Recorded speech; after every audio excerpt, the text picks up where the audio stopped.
tenemos al OC43 y al HKU1, que sí se ha visto presencia de neumonía en estos virus y justamente pertenecen al género beta coronavirus, los virus más agresores, agresivos y que han estado presentes en las pandemias. Precisamente el SARS en la primera pandemia pertenece al beta coronavirus, el MERS, que es el que ha causado el síndrome respiratorio en el Oriente Medio, también es un beta coronavirus, y nuestro actual SARS-CoV-2, que ha causado el COVID-19, pues también pertenece al género beta coronavirus. Entonces, aquí fíjense, bueno, la fuente genética de los primeros dos o de los últimos dos, gamma y delta coronavirus, pues son aves y animales marinos o mamíferos marinos grandes también. En cambio, los primeros alfa y beta coronavirus han sido los que están relacionados con enfermedades en animales, pero también que se ha visto enfermedades en el hombre, ¿no? Y nuevamente aquí, tal vez hilando un poquito más fino, aquí les decía los alfa coronavirus que han sido relacionados a cuadros respiratorios superiores bastante superficiales, y los beta coronavirus que han sido los asociados a cuadros más graves, ¿no? Dentro de los cuales aquí tienen la división en subgéneros todavía, el marbecovirus y el sarbecovirus. Pero dentro del beta coronavirus tenemos a los que habíamos mencionado, MERS, el SARS y el SARS-CoV-2. Los primeros virus, los primeros ancestros, digamos, de coronavirus han sido descritos el año 3300 a.C.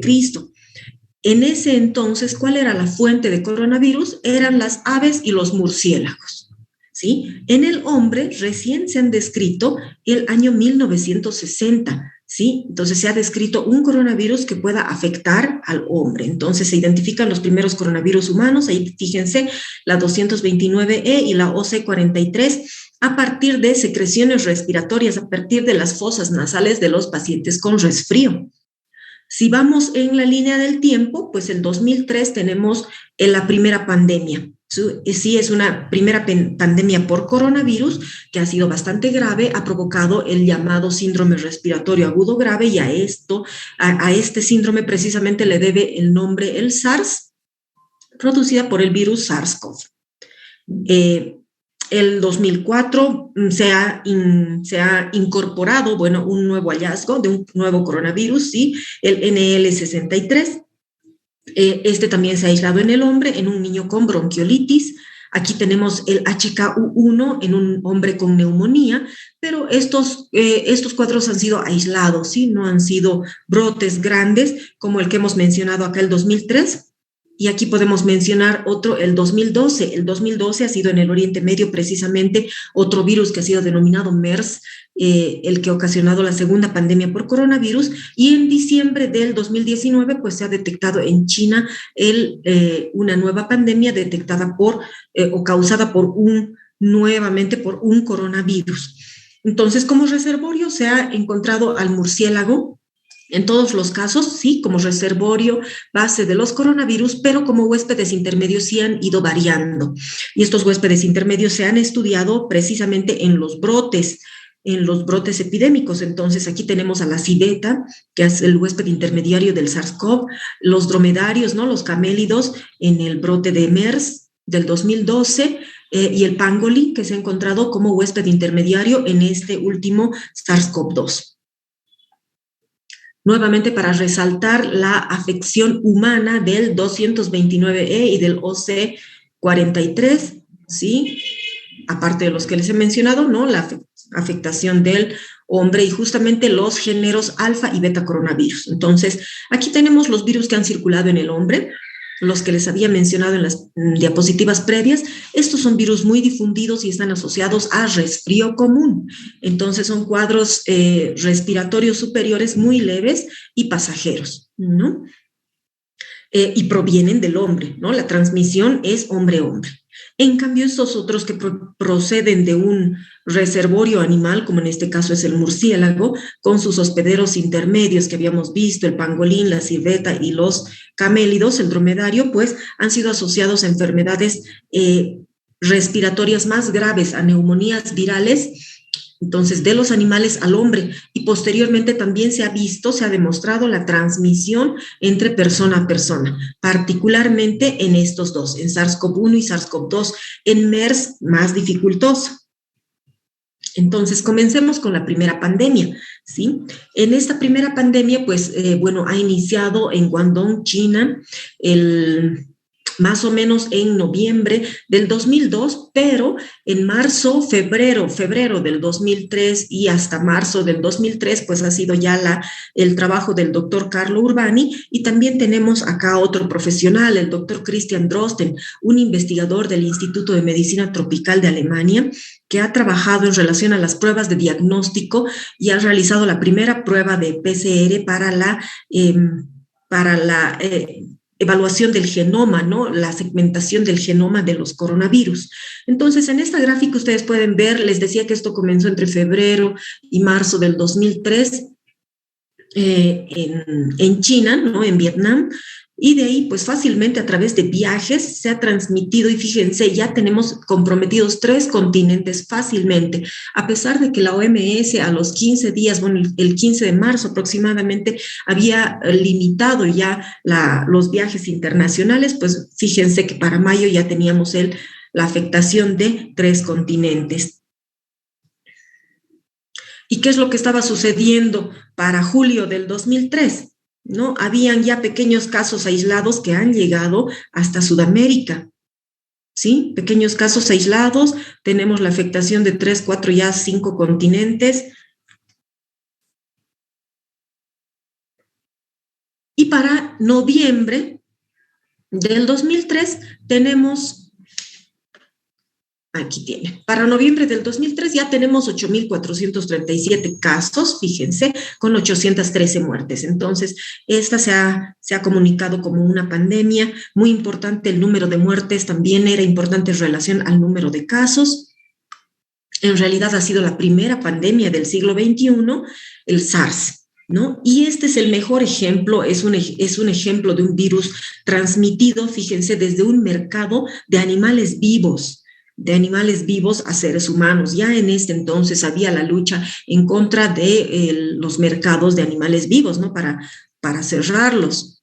Pero bueno, como ven, hasta nuestros tiempos seguimos con este problema, ¿no? Entonces es transmitido a partir de animales al hombre, esto es en mercados donde venden animales vivos, y acá se ve que es una civeta la que va a contagiar a cocineros de un restaurante.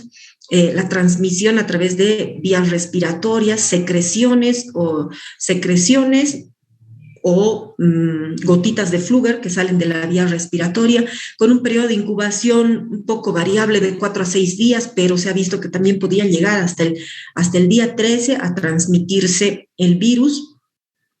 Se ha visto transmisión nosocomial, ¿sí? Y en realidad la transmisión nosocomial es importante porque por la manipulación de las secreciones y la generación de aerosoles, particularmente en las personas, en el personal médico y paramédico que manipula las secreciones respiratorias y que podría aerosolizar al virus, ¿ya?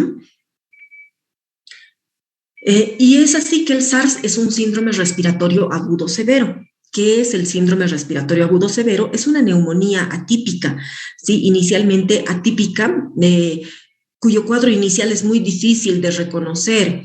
Se ha dicho después que es una neumonía viral, ¿sí? El agente etiológico era un virus y es viral progresiva.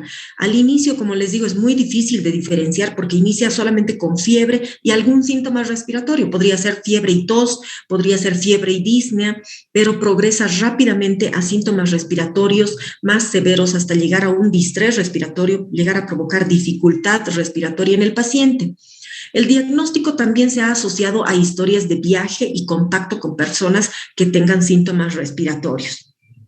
Para el diagnóstico, la detección de anticuerpos se estima una semana después de la aparición de síntomas y se los detecta mediante las pruebas de inmunofluorescencia y ELISA. Y como les dije, ya estaba en pleno trabajo, pues el realizar la proteína C o la reacción en cadena de polimerasa como una fase importante del diagnóstico para la secuenciación del genoma viral, ¿Ya? De estos pacientes, el 20 a 30% precisaron UTI. Un tercio de los pacientes se resolvió rápidamente y unos pocos quedaron por ahí bajando todavía el nivel de saturación de oxígeno. Como les digo, 20 a 30% requirió UTI, especialmente en personas mayores a 65 años, y de estos ha habido un 50% de mortalidad. Si pasamos rápidamente al MERS, pues el MERS, como les decía, es el síndrome respiratorio de Oriente Medio y se le ha dado el nombre porque precisamente en Oriente Medio ha dado origen a este virus. Miren, la primera detección en el hombre ha sido en abril del 2012 y más del 85% de los casos ha sucedido en Arabia Saudita, a partir de la transmisión del huésped intermediario, que es un dromedario. Entonces se lo ha determinado a este animal como la fuente de virus. Esta gráfica es para que ustedes comparen la cantidad de pacientes o positivos, los casos que se han presentado en Arabia Saudí, ¿sí? Con violeta oscuro, versus en el resto del mundo, que son muy pocos, ¿no es cierto? En el resto del mundo, en realidad, ha sido la transmisión a través de personas que viajaban, ¿no? Entonces, es producto de viajes todo el resto de casos que ustedes pueden ver, ¿sí? En el 2012, decíamos, ¿no? Empezó en abril del 2012 y se ha extendido un poco más. Entonces, fíjense acá lo que podemos ver: el 2013, que seguían habiendo todavía algunos casos, el 2014 en este color y el 2015. El 2014, si podemos retroceder acá un poquito y vemos el pico más alto, si bien esto ha empezado más o menos por abril del 2012, pero más o menos vemos que van aumentando los casos el 2013 y un pico muy importante el 2014 y otro el 2015. Acá uno en otro lugar. Esto sucedió en China. Entonces, ahora sí podemos ver qué es lo que ha sucedido en China. Pues en China ha sido el otro pico y ha sido a causa de una persona que regresaba de viaje de Arabia Saudí, ¿no? Llegó a China y esa persona fue la que inició 186 infecciones y 36 fallecidos, que fueron los que se detectaron en China. El síndrome respiratorio de Oriente Medio como tal, y para poderlo diferenciar de lo que habíamos visto del SARS, bueno, pues se caracteriza por fiebre, tos, o sea que son síntomas respiratorios similares, al inicio muy superficiales, pudiendo confundirse con un cuadro gripal, ¿sí? Como fuente de infección, el contacto cercano con un camélido, ¿no? Con un dromedario o con sus secreciones. Esa es la forma de transmisión de este virus, de este tipo de coronavirus, ¿sí? El contacto con secreciones de un dromedario, esa ha sido la causa, la base, con un periodo de incubación de 2 a 14 días, ¿no? Bastante amplio, pero con una media de 5 días. La transmisión viral de persona a persona se ha visto que es dificultosa.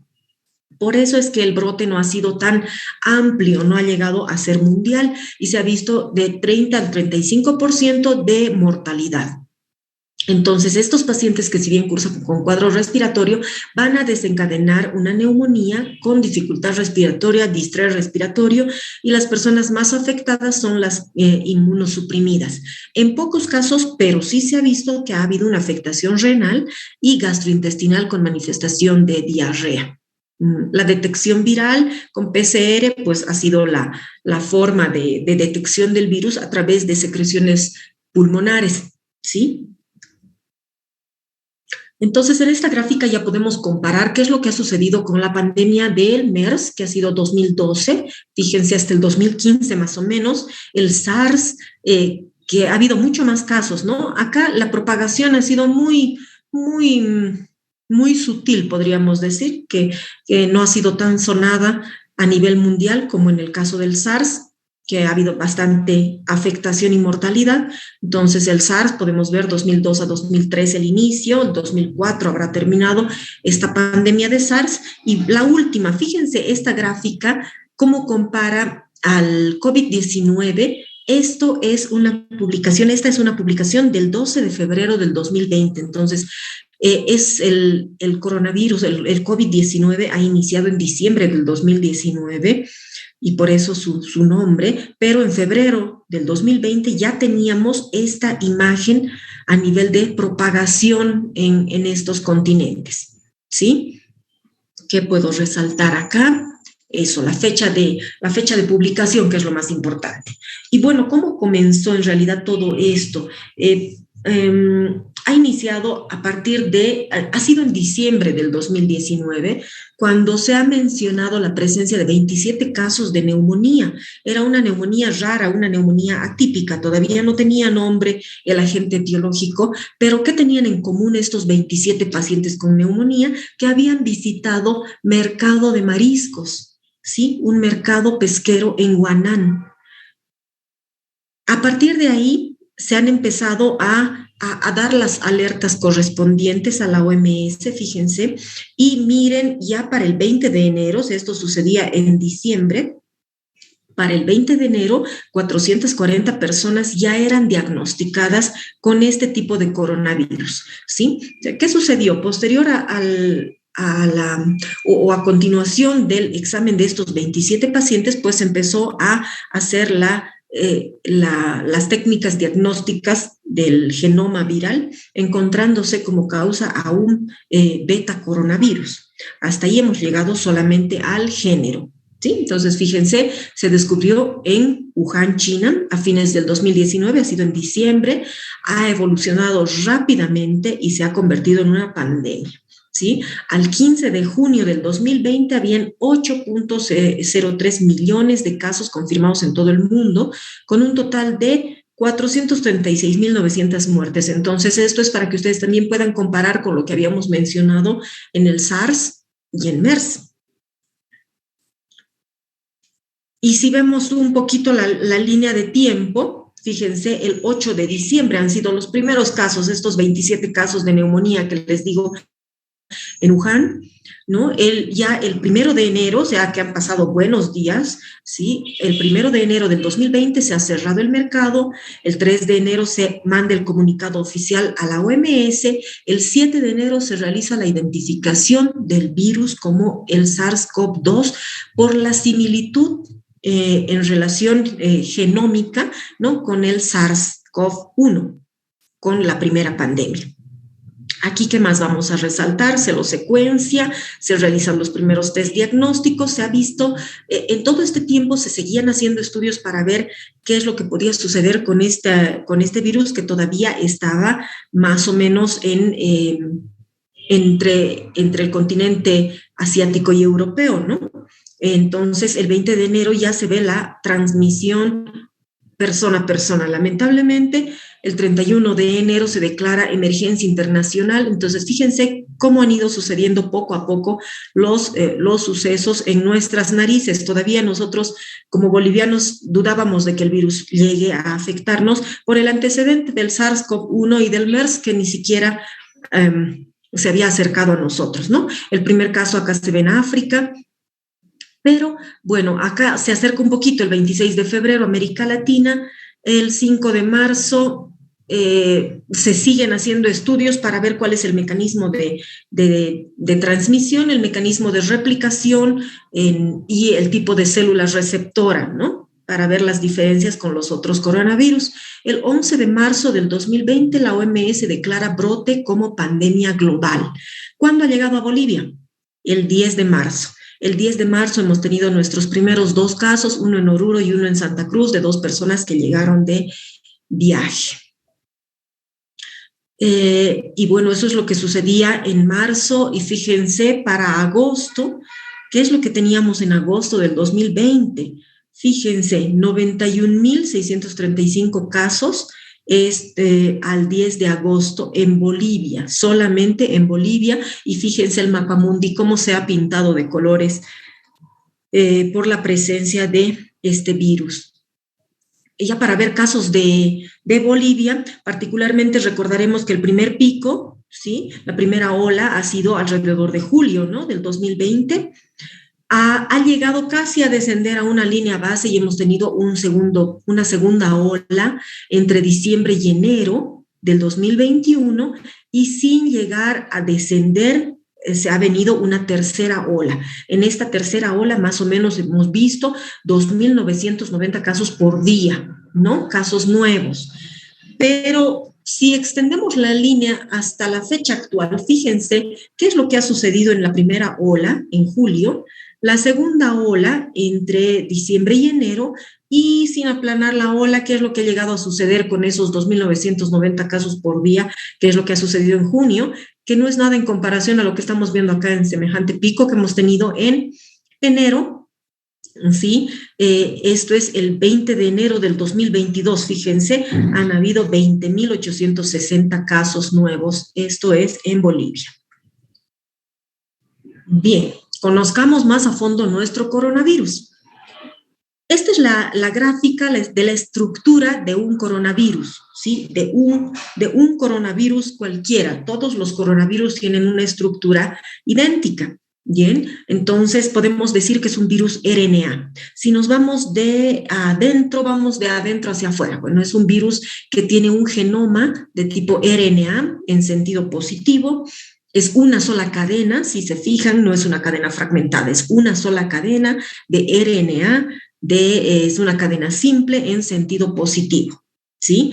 Y acá adentro son unas fosfoproteínas que se encuentran en el interior, ¿sí? Y este es lo que está configurando la nucleocápside, que tiene una simetría helicoidal. Vámonos un poquito más para afuera, tenemos la proteína, tenemos la membrana y tenemos la envoltura de este virus. En la membrana, bueno, como tal, o en la envoltura como tal, tenemos una llamada proteína M, ¿sí?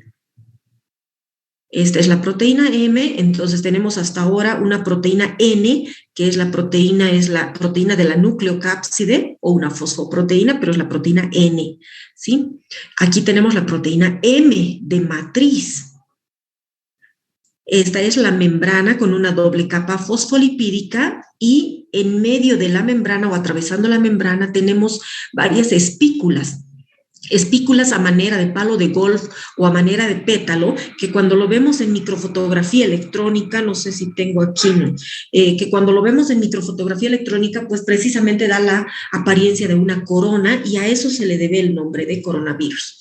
Entonces, estas son las espículas que dan la apariencia de palo de golf, que es la proteína S o proteína spike o proteína espiga, si le quieren llamar, ¿no? Y aquí podemos ver esta es una proteína que no es constante en todos los coronavirus. Hay algunos coronavirus que tienen una proteína, una glucoproteína también en la membrana exterior, en la envoltura, que se encarga de la hemaglutinación. Es la proteína hemaglutinina esterasa. ¿Ya? Este es un virus esférico, tiene un diámetro de 120 a 160 nanómetros de diámetro. Como les digo, es una forma de corona, es un virus RNA, y vamos a ver enseguida las replicaciones en el citoplasma. Entonces, nuevamente aquí vemos en la envoltura la proteína M que hemos visto, la proteína E, que es para el ensamblaje viral, que es, si la podemos ver acá, nos ayuda en realidad al ensamblaje, la proteína hemaglutinina esterasa, la proteína M, ¿sí? Y esta que es una pequeña proteína de envoltura para el ensamblaje final del virus. La proteína S, que es la proteína espiga o la proteína spike, ¿sí? La función más importante, si queremos ver la transmisión del virus, pues la proteína que nos interesa más es la proteína S, porque es la proteína que va a tomar contacto con nuestras células para poder invadirlas. Y vámonos a ver la replicación del virus. Entonces, lo que tenemos acá es, es nuestro pequeño coronavirus con la proteína S, que es la proteína espiga, que es la que va a tomar contacto con el receptor, ¿sí?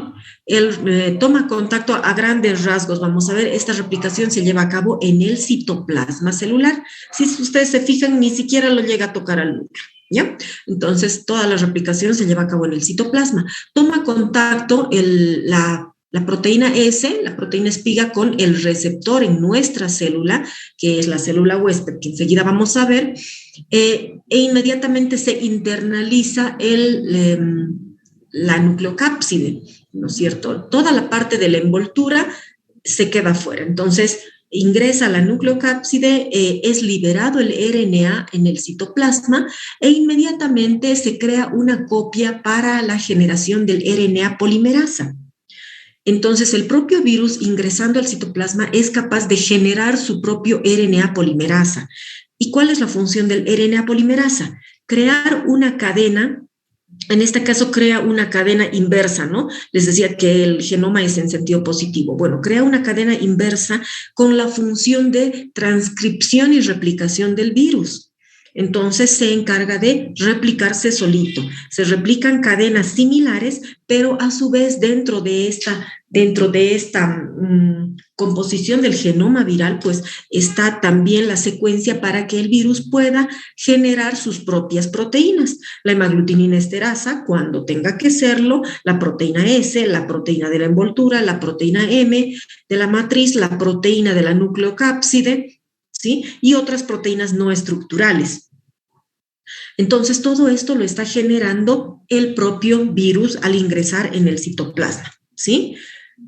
Bueno, aparte se van generando varias copias del RNA y muy aparte las proteínas que van a servir para su ensamblaje. Estas proteínas que sirven para el ensamblaje se pueden ir al retículo endoplásmico rugoso o al aparato de Golgi, y es ahí donde ingresa el genoma, ingresa el RNA y se realiza el ensamblaje. Entonces, en la membrana del retículo endoplásmico y del aparato de Golgi se realiza el ensamblaje. El virus ya ensamblado es englobado en una vesícula y estas vesículas trasladan al virus al borde o a la membrana para que salga por exocitosis.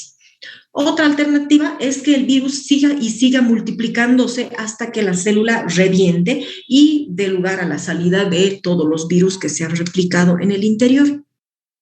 Bien, vamos a ver un poquito más ampliada la estructura del receptor de nuestra célula.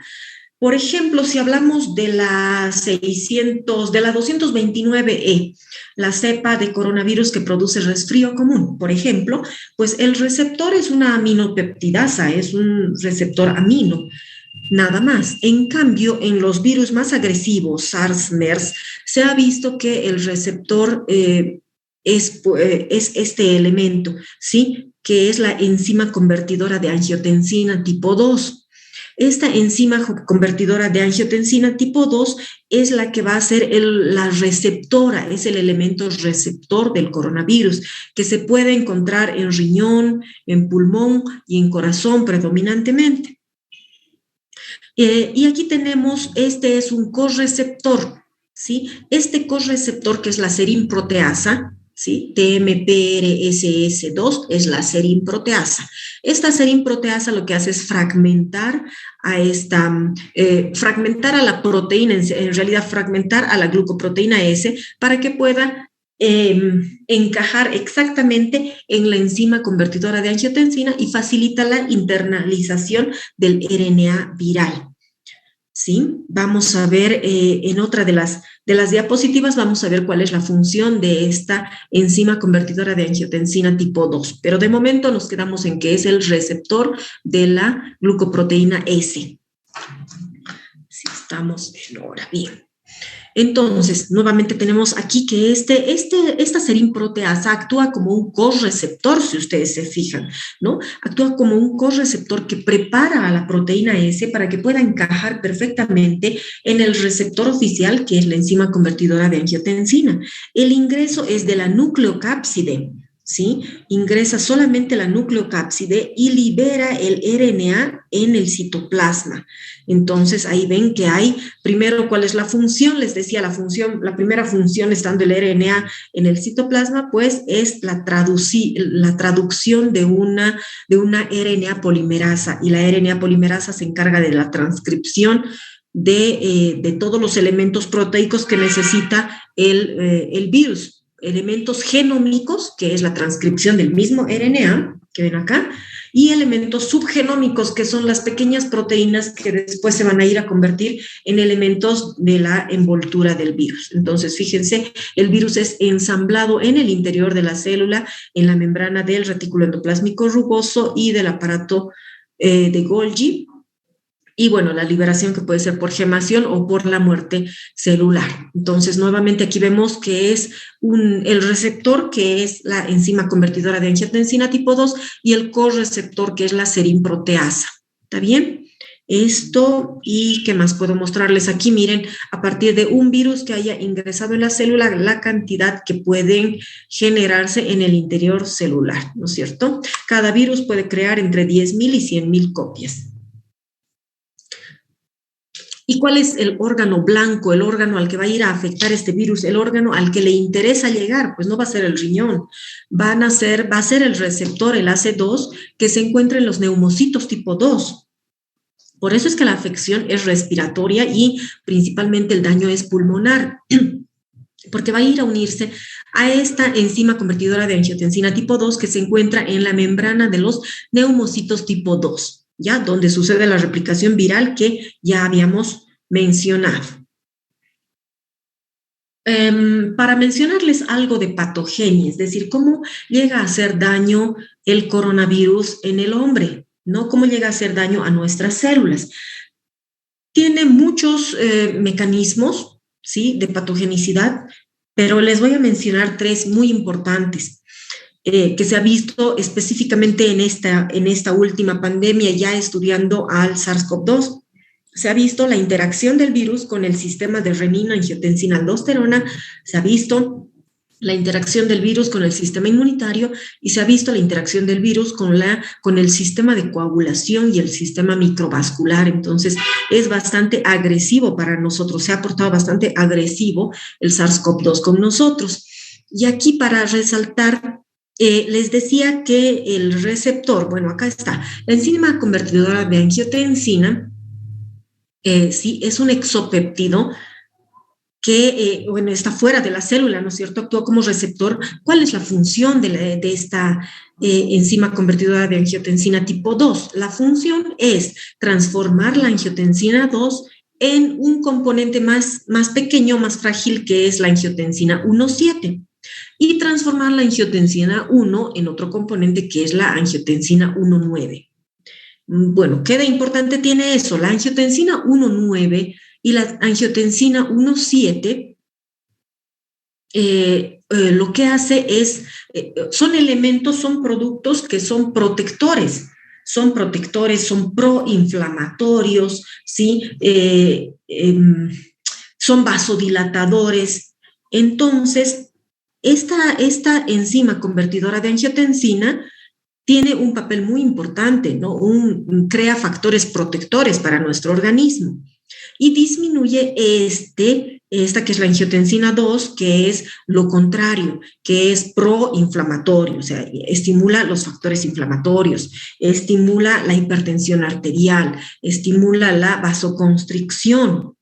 Entonces, este virus, esta proteína S, al unirse a este receptor, pues bloquea la función que tiene, ¿sí?, de crear elementos protectores para el cuerpo.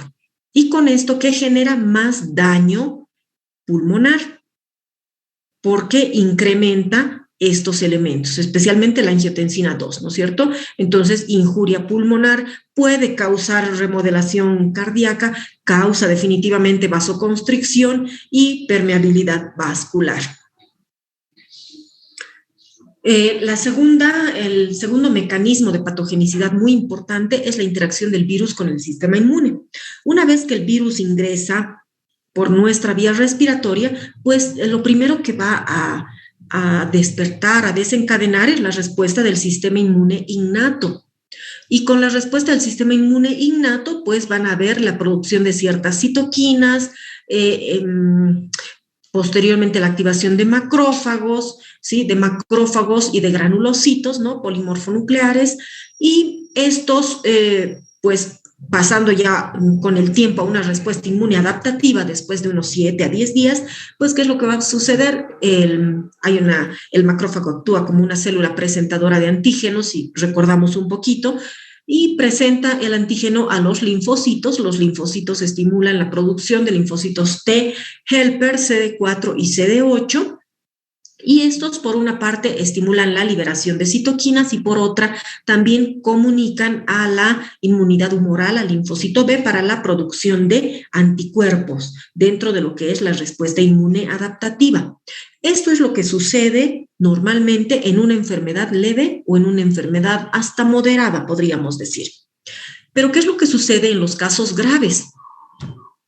En los casos graves, en la respuesta inmune innata, lo que hace este virus es estimular gran producción de citoquinas. Entonces hay una liberación, la llamada tormenta de citoquinas es esta, ¿sí? Es a partir de la respuesta inmune innata, ¿sí? Hay estimulación de macrófagos, los folículos estimulantes de la producción de granulocitos, monocitos, gran daño celular. Aparte, los linfocitos T, CD8 y CD4 son anormales, son atípicos y estimulan la mayor producción de interleucina 6, que es una citoquina proinflamatoria importante dentro de lo que es la tormenta de citoquinas.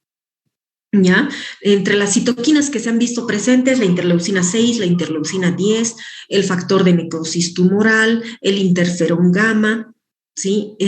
Pero resalto la presencia de la interleucina 6 y tal vez la 10, ¿ya?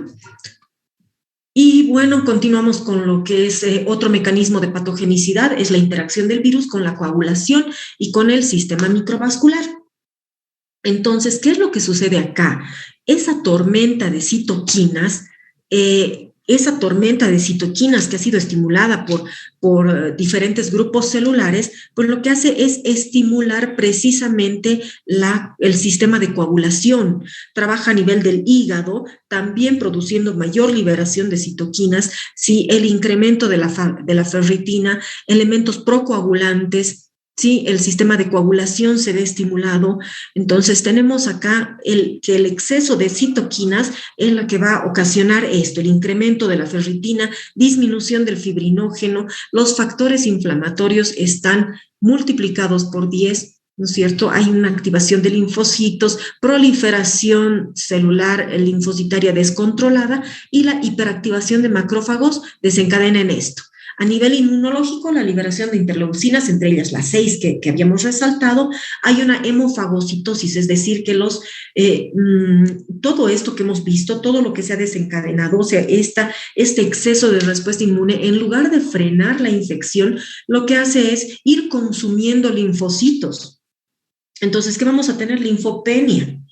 ¿Ya? Hiperferritinemia porque esto se ha producido en el hígado. Y a nivel trombótico, ¿qué es lo que hace la hiperactivación de los macrófagos? Liberan factores procoagulantes, ¿no? Factor activador del plasminógeno, disminución del fibrinógeno, dímero D elevado. Entonces, esa es la consecuencia, son todas las posibles consecuencias que nos puede traer el contacto con el virus. En relación, y ahora voy a pasar un poquito más rápido porque más lo relacionado a COVID-19 lo van a ver la siguiente clase, pero vamos a ver un poco del mecanismo de transmisión. Les decía que en el caso del MERS son secreciones respiratorias de los camélidos y la transmisión de persona a persona solamente en un contacto muy estrecho, muy íntimo y de familia, sí se ha visto la transmisión de persona a persona.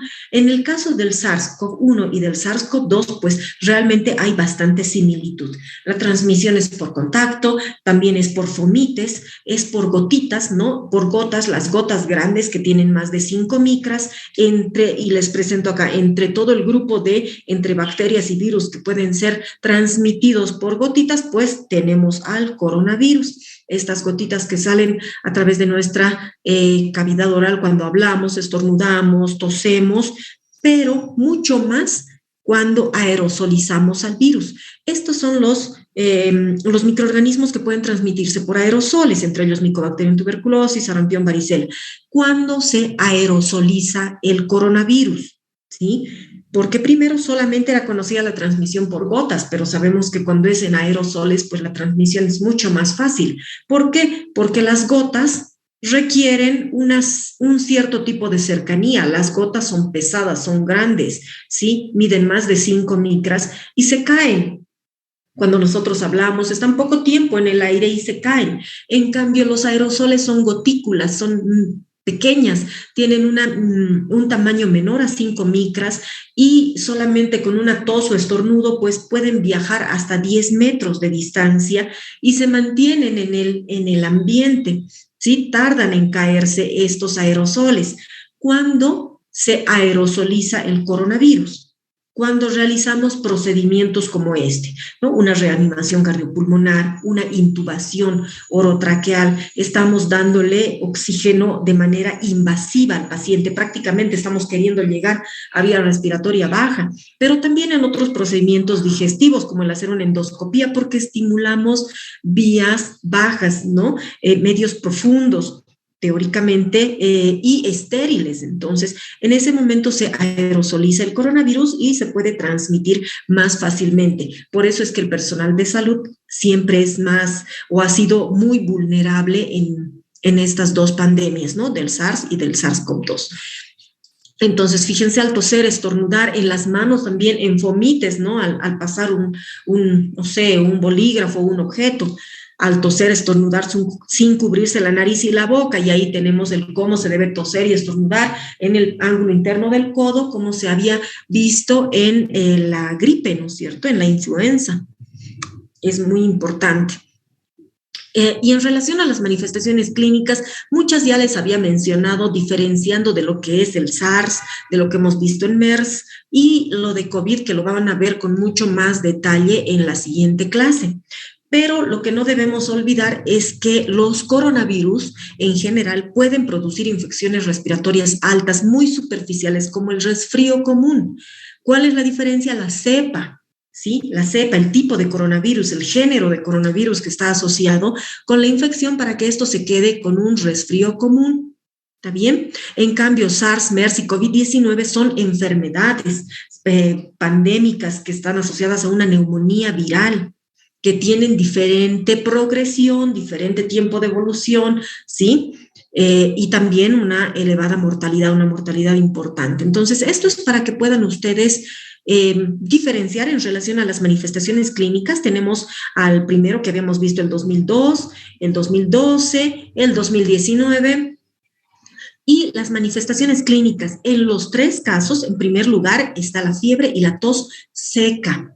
No es una tos productiva, es una tos seca. Es precisamente la característica viral de la infección, la tos seca. Disnea, que es la dificultad o la sensación de falta de aire, ¿sí? Fíjense la asociación de diarrea en los tres casos. Sí se ha visto diarrea con algunas cepas más que otras en COVID-19, se ha visto bastante diarrea en MERS y también en SARS.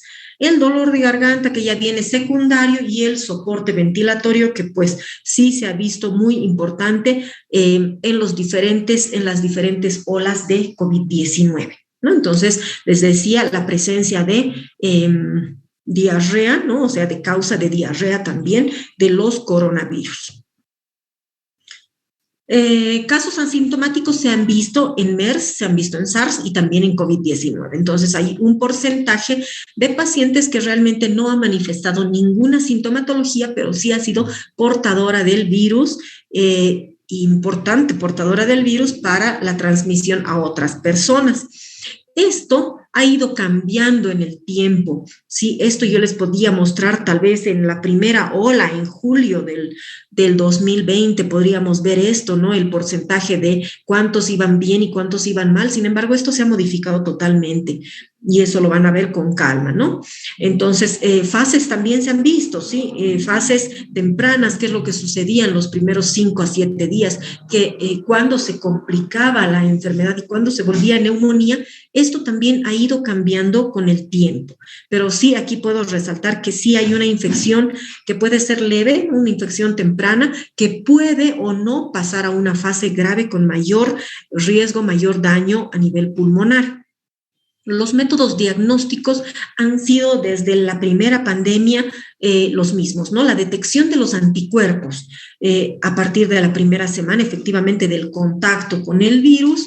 ¿Y cómo se detectan los anticuerpos? Pues por métodos como la inmunofluorescencia o el ELISA y la detección de antígenos. La detección de antígenos es la detección o del virus o de su genoma o de alguna proteína. Entonces, ahí va dirigida las técnicas de biología molecular, ¿sí? La reacción en cadena de la polimerasa en tiempo real para la determinación del RNA, del genoma viral. Los métodos de diagnóstico también, o sea, si estamos hablando de infección de vías respiratorias, pues tenemos que pensar en de dónde se va a tomar la muestra. Si nosotros queremos buscar anticuerpos, Entonces, los anticuerpos se encuentran en el suero, se encuentran en la sangre, la muestra será sanguínea. Y si nosotros queremos detectar al antígeno, ahora hay una prueba de antígeno rápido, ¿no es cierto? Antígeno nasal, o también la detección del RNA viral a partir de secreciones pulmonares, ¿no? Por lavado broncoalveolar. Esto se someterá a PCR. Esos son los métodos diagnósticos. Bueno, lo mismo. Y nuevamente aquí para que vean la diferencia, bueno, se trata de un virus RNA, el reservorio intermediario es el que ha ido cambiando, el periodo de incubación que también ha ido variando dentro de diferencias muy pequeñas, los síntomas que también han ido variando, pero hay puntos en común, ¿no es cierto? Hay puntos en común muy importantes, fiebre, escalofrío, la tos, los síntomas gastrointestinales también, la necesidad, la afectación pulmonar que ha llevado a una necesidad de ventilación mecánica y de que el paciente pueda llegar a terapia intensiva. Esto lo tenemos desde la primera pandemia de SARS. ¿Ya? El diagnóstico, como les decía, es el mismo, el contacto con las secreciones para la transmisión y la tasa de mortalidad, que cuando veíamos el tema de COVID-19 entre enero, febrero, pues decían que la tasa de mortalidad del SARS-CoV-2 era bajísima en comparación a las dos primeras pandemias y ahora sabemos que es todo lo contrario.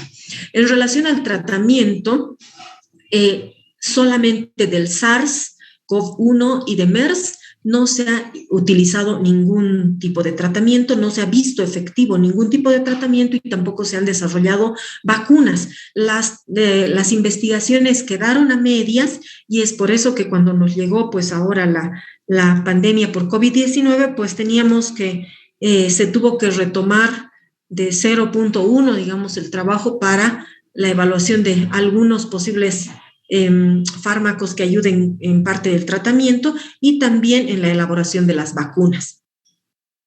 Esto que les muestro ya para finalizar, pues es común, ¿no es cierto? La mayor protección, el uso de barbijos, y es así como se trabajaba también las medidas de precaución a nivel del Oriente Medio, en Arabia Saudí, y a nivel mundial cuando ha habido la primera pandemia. Recuerden que lo que estamos usando ahora es barbijo, ¿sí? No es chalina, como lo vemos en algunos lugares.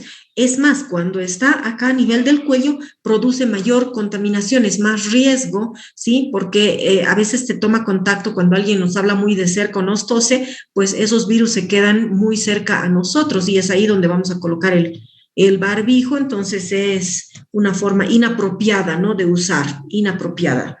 Muy bien. Los diferentes tipos de barbijo y lo que tengo acá escrito no están pensadas en proteger al que las usa, están diseñadas para proteger al otro, ¿sí? Entonces, yo me siento protegida cuando cuando los de mi alrededor están utilizando barbijo, ¿sí? O mascarilla facial. Y yo lo utilizo por respeto también a los demás. Las medidas de aislamiento, separación, o sea, el objetivo, ¿cuál es? Interrumpir la cadena de transmisión. Y esto sucede en el exterior, o sea, sucede en el domicilio, pero también sucede a nivel hospitalario. Sí, tenemos que evitar las infecciones cruzadas, el buen uso del lavado de manos con alcohol gel o con una solución jabonosa. Sí, eso es lo que no debemos olvidar. Gracias por su atención. Voy a detener la pantalla compartida. No sé si tienen alguna pregunta. Voy a detener la grabación. Recording stopped.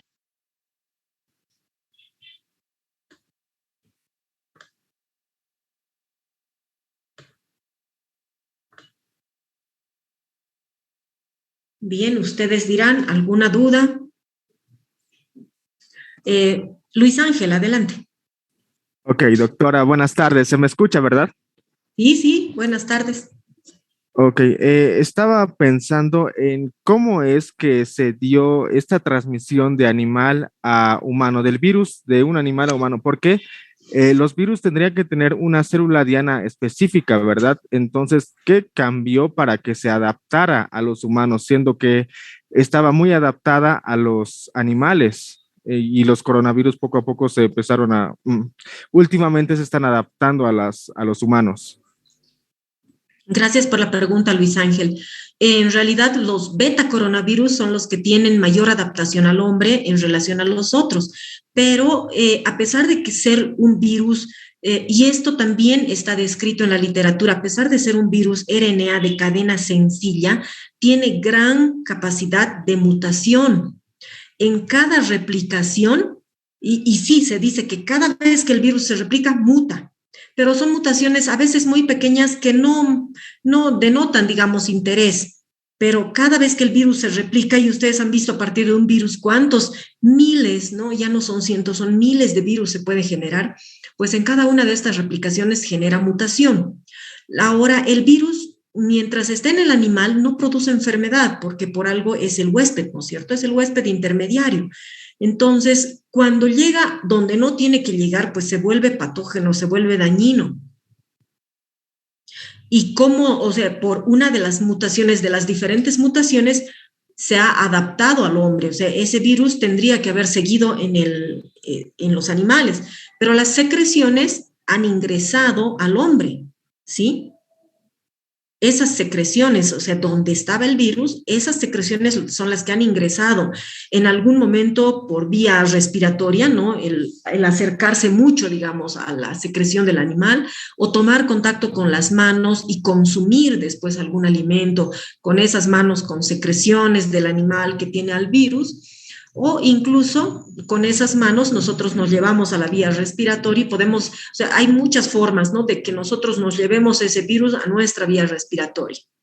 Y ese virus en realidad no se le ha hecho mayor problema que multiplicarse en nuestras células, no ha necesitado una medida en particular para adaptarse. Cambió de casa, vio que era fácil vivir, multiplicarse ahí y lo hizo. Ok, doctora, muchas gracias. Entonces, eso deja abierta la posibilidad actualmente muchos más microorganismos patógenos puedan migrar de sus hospederos animales a nosotros, los humanos, ¿verdad? Lamentablemente sí, y eso sucede con muchísimos virus. Gracias, doctora. De nada, Luis Ángel. Aquí hay una pregunta en el chat, dice, buenas tardes, ¿por qué algunas personas son asintomáticas? Y en realidad se ha visto no necesariamente al sistema inmune, o sea, por ejemplo, como ha iniciado recientemente esta pandemia, todavía se esperaban que hayan estudios clínicos aleatorizados controlados, que son los estudios correctamente realizados y publicados. Pero bueno, en el calor del momento y la preocupación, porque esto se estaba saliendo bueno, se ha salido en realidad de control, se han empezado a publicar numerosos artículos que después se han ido desmintiendo esos mismos, ¿no? Entonces, si vemos quiénes son asintomáticos, han habido personas con cáncer que no han presentado sintomatología. Entonces, no podemos atribuir al sistema inmune, ¿sí? No puedo decirles, no, solamente los inmunocompetentes, por ejemplo, ¿no? Porque personas de diferentes edades y con diferente estado del sistema inmunológico han estado asintomáticas. Se le atribuye más bien a la carga viral. Si alguno de ustedes ha tenido conocidos, familiares o han escuchado de casos muy cercanos de coronavirus o de COVID-19 ya como tal, pues han debido preguntarse por qué de toda la familia, no sé, solamente 2 personas estaban muy mal, una persona ha cursado con un cuadro respiratorio leve y tal vez alguna persona pensó que ni le ha dado, ¿no es cierto? Y es probable que sí le haya dado y haya sido asintomático, o sea, haya tenido el virus en el interior, pero eso depende de la carga viral, cuánto tiempo ha estado en el ambiente cerrado con una persona con carga viral alta. Esas personas que han estado en reuniones grandes, donde se ve que varias son las personas que han contraído la enfermedad, quién estaba más cerca, quién estaba más lejos del portador, del que ha llevado el virus al lugar, pues son las personas que han tenido mayor carga viral y son las personas que incluso han llegado a requerir terapia intensiva y varias de ellas no han salido. No sé si con eso he respondido a tu pregunta, Micaela.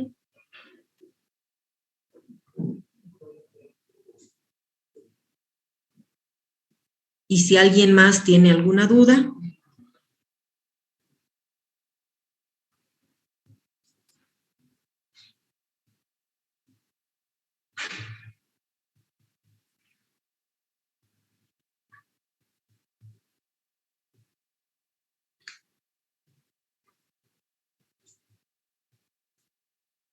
¿Nadie más? ¿Todo claro?